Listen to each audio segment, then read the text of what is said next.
Hi, this is Steve from Roofer 911. I'm on a roof in Springfield, Virginia, and the homeowner has a leak due to a leaky aluminum ridge vent. Now, visibly, when you look at the ridge vent, everything looks fine. In fact, here, you can see the roofing now is sealed with caulk, and they nailed into the rafter. It's very solid underneath. But over here, you can see that the plywood is very soft. And so I could pull up the ridge vent right there because they never nailed into the rafters. And the same thing over here as well, it's soft there too.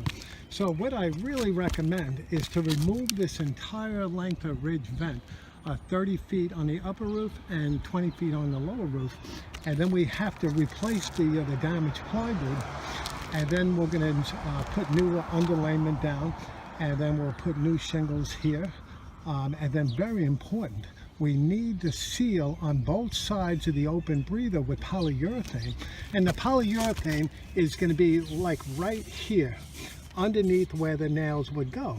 So once we have the open breather sealed on both sides, the new ridge vent is going to be pressed right into the ceiling, and then we're going to nail it into the rafters, and then we'll seal the nails on top. Now the polyurethane underneath, it will block the water from getting underneath from a heavy downpour, wind-driven rain, or even a heavy melting snow. So again, yeah, I recommend for these ridge vents to be replaced. Also, I took a photograph, which I'll include in the video as well, which shows the wet damaged plywood. But like I said, on the outside, everything looks fine. So waterproofing underneath the ridge vent is most important. Again, this is Steve from Roofer 911. We specialize in roof repair and roof replacement in Springfield and all areas in Northern Virginia.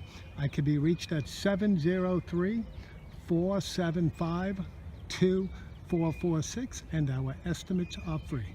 Thank you.